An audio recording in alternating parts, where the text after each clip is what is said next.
नमस्कार, मी पंजाब डक. महाराष्ट्रामध्ये ठिकठिकाणी आभाळ येणार आहे. दुपारनंतर काही काही ठिकाणी सूर्यदर्शन देखील होणार नाही, म्हणून हा अंदाज लक्षात घ्यायचा.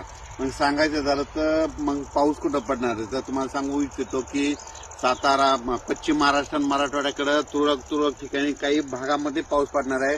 सर्वदूर काही पडणार नाही, म्हणून हा अंदाज सर्व शेतकऱ्यांनी लक्षात घ्यायचा.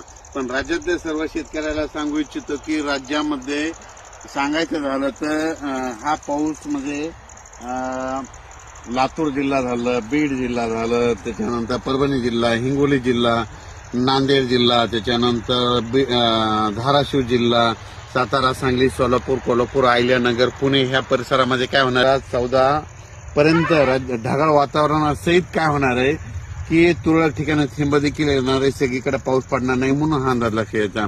दररोज महाराष्ट्राच्या वेगवेगळ्या विभागामध्ये हे असं ढगाळ वातावरण राहणार आहे, म्हणून हा अंदाज सर्व शेतकऱ्यांनी लक्षात घ्यायचा.